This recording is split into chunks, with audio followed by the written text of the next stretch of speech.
Morning, everybody. Hope everybody is well. Happy Thursday for those that are here live. Happy whatever day week is for you. Thanks so much for joining us. Daily Boost Thursday. Whew. What a week. November. It's getting cold. Talking about influence, how important it is to understand it, where it goes, how it happens, how you get to set the tone for your own life. It's such a big deal that the power is really in our hands. We don't really appreciate just how much that is because we allow other people to determine how we feel, and we don't need to. We don't really need somebody else to make us feel the way we feel. You wake up in the morning, you get to choose how you feel. Now, it's not easy. It's really important to understand that emotions are things that are the most complex things that we have. It's hard to manipulate your emotions. It's hard to choose your emotions. You ever give advice to somebody else and it's so clear and it's so wise? You ever have someone come to you with their problems and you're like, you see it clearly. Do this, do that. Don't do that. I know you want to say that, but trust me, don't say it. Right? And the person's like, wow, thank you. Like, how did you, you're right. You're right. I shouldn't have. Wow. And you're like, yeah, like you feel like you're like a wise, oracle. Like you're like, yeah, no, I know you want to pick up the phone and say that, but trust me. And they're looking at you like, wow, you're so strong. You're like, yeah, well, ever happen where you like give advice to somebody? It's so clear and clean. And then like next week, the same thing happens to you and like you blow it. You know why that is? It's because when you were giving advice, since it wasn't you, there was no emotion involved. There was no emotion. It was just intellect. It's someone else's problem. This just happened this week. I was giving encouragement to somebody in my home that was disappointed by the results of something. I was like, God's with you. Gotta really live and realize that everything is for the best. And it was so clear to me. I was like, you could do this. Don't worry about it. I was like, why isn't she just listening? Like, and she was, but like, and like the next week, like something disappointed me. Like, where was I? I wasn't feeling the exact. Okay, was I working on myself? Yeah, but did I feel it the way I said it to somebody else? No. Why is that? It's because it's not because of emotion. Because when it's somebody else's problem, you don't have an emotion connected to it. It's someone else's problem. Maybe if they're really connected to you, and then you can't do it, right? Like if it's like someone like if a family member gets hurt by somebody else, you're like not you can't give a good advice. You're like, oh, call that person, and like you're worse than the person is. But the minute you're outside it, the minute you're looking in, cool, calm, collected, logical, because emotion really is what drives our decisions. We think we're logical beings. We're really not. We have logic and we use logic, but for the most part, we don't make decisions on logic. I think I did this here. The study they found with the guy with the brain damage, I'm not sure. Maybe Judy, or if Andy's on, he'll tell me. There's a great study that really broke open this whole area in science about a person who suffered brain damage and had a complete recovery. And ran his own business, had a family, really a normal, regular, healthy life, got into a car accident, suffered certain brain damage, came out of it and recovered fully. But yet his life started to unravel and they didn't know why. And they put him through MRIs and scans, and they realized that there was one little part of his brain that was still damaged. And that was the part of the brain that governed emotion. That he logically understood what to do and what not to do, but there was no emotion. And it's the emotion that drives decision making. If you're just too cold to something, you can't make decisions. You give advice, You can let somebody else do it. But when you're in it, it's the emotion that drives you. It's the emotion that makes you feel things. You need to have both the logic that's the path, but the emotion is the gas. It's what keeps you going. It's what makes the feeling of life tangible. Emotions are so critical, and yet we allow somebody else to determine our emotions. The most critical, really, force in our life. We know, I'm sure you know, and I know people that have everything going for them except for their emotions, and they just can't get it together. And what do they got? What do they got? They fly off the handle. What do they got? Really? Everything, except for their emotional awareness. They can't control their emotions. They don't have a life. They can't be aware of someone else's emotions. They can't connect to people. What do they have? Emotions are so critical, and we give that to everybody else. We do. We give it up. We hand it to the news agencies and say, good luck. I hope that you produce something that I like, or else I'll be in a bad mood. Remember that thing, that documentary? It was a documentary. I saw it 8 months ago with CNN. Do you remember that whole thing? There was like this undercover thing with CNN that came out. I was horrified, to be honest. Not that I watch much news anymore. I was horrified. There's a guy that was taping one of the top producers on CNN show. I don't know where it is. I'm sure you guys can find it. They're literally in a restaurant, and the guy's got a secret camera. Like you could see it like by like the water glasses. And this guy's telling them the strategy during the height of Corona, where they would repress any stats showing recovery. He's saying it. He said, blood in the streets, sell ads. I think that was like something around that line. Blood in the streets, sell ads, or something to that effect. Meaning, like, we're not saying that people are getting better.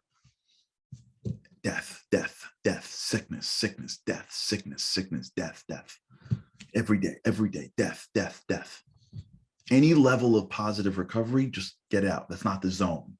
And if you remember, during that time, it was during the elections and Corona. I mean, these news agencies were flooded. People were living on news 24/7, checking Corona stats on Google every day.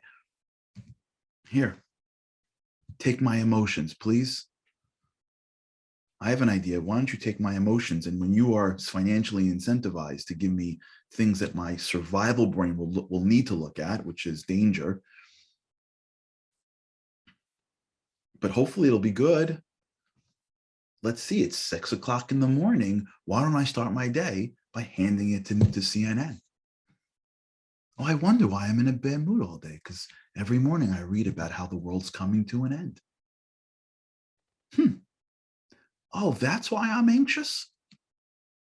Because every single headline that I read is programmed to be negative, because negative headlines attract greater eyeballs, because that's what our survival instinct looks at, and more eyeballs leads to more money for them. Here's my emotions. Oh, the boss? Why don't I hand him my emotions? The children. Yeah, I know they're little. Maybe they should have my emotions. We hand the world the most valuable resource we have, called our emotions, because we think that we can't control it. We think we can't set the pace. We think we can't set our own emotional equilibrium. And we're wrong. We have the ability, and not only the ability, we have the responsibility. That's why Rabbi Nachman says, mitzvah gedolah, it is a great command, lehiyos, to be besimcha tamid, always happy. How can one be always happy? Because that requires conditioning. You can be happy on good occasions, How do you become happy on days where you suffer challenge? Only if you've conditioned happiness into your emotional fabric. You can be in shape every day of your life if you condition yourself. I'm not saying that someone won't get sick, but they're still doing their part. Well, guess what? Rabbi Nachman says, you know what our part is? Emotional mastery. Happiness is in your hands. Maybe some days it'll be like over the moon happiness, and maybe some days it'll be just, sort of reserved empowerment through challenge. It doesn't have to always be the same level of happiness, but you're always in the spectrum called happiness. The world's not giving that to you. No way is the world giving that to you. No way. Because if you were fully happy, you wouldn't have to buy half the garbage that we buy, and you wouldn't have to look at half the screens that we look at, and we wouldn't have to always be in the middle of ups and downs. We would actually live healthy, productive, exciting, deep lives. But then people can't make a lot of money.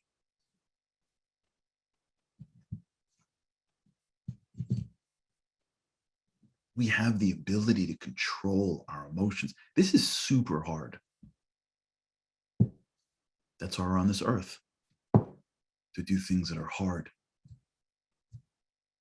But at least to begin our day this way, at least to start in the morning and say, I'm setting the tone. I'm responsible. If you were given the opportunity to be in a family or with friends or in a community, and there are people that look up to you, whether because you gave birth to them or because you are teaching them or because you are working with them, if you were given that ability to have someone look up in you, you could be changing how that person sees the world forever. Like you could be conditioning behavior in somebody else forever. That's an incredible bit of influence. You're gonna wake up in the morning when you leave this house, and for the rest of your life, there will be an imprint of someone that you saw.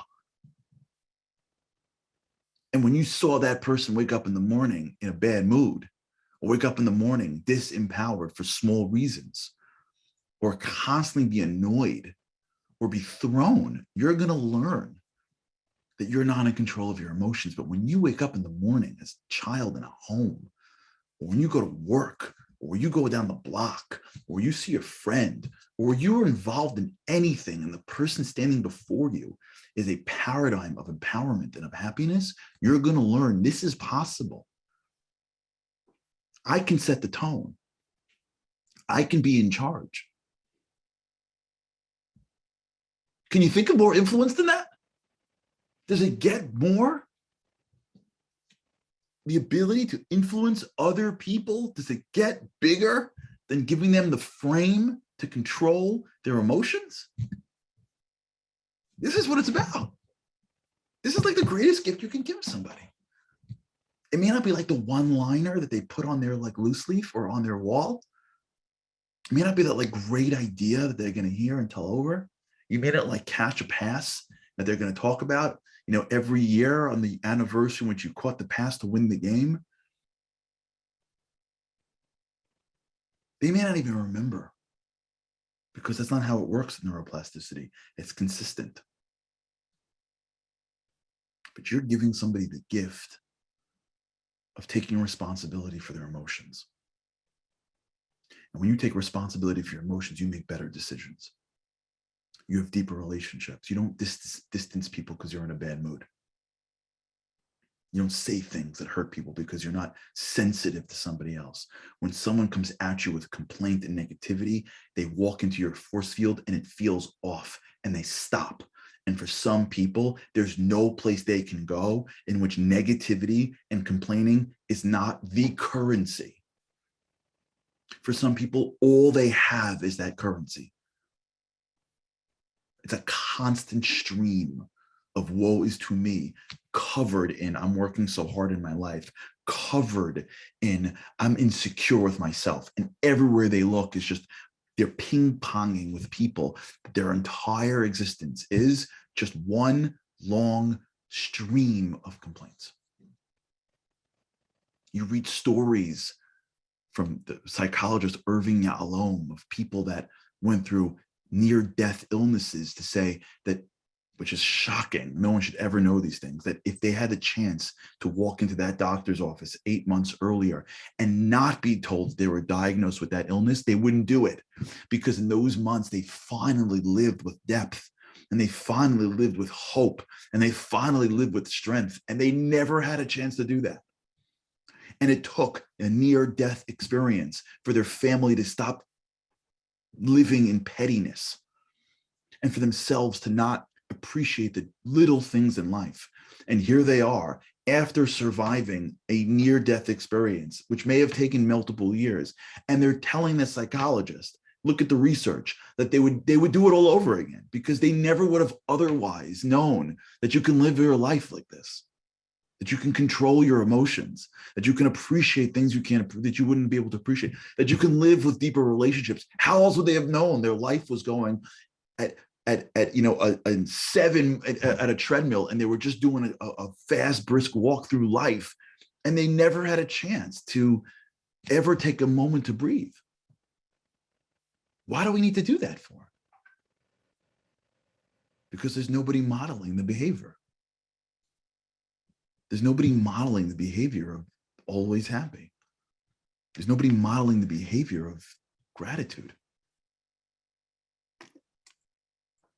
On the trip, we just did this. We did an hour-long prayer workshop. If you're listening from the trip, an hour. You know what we did in an hour?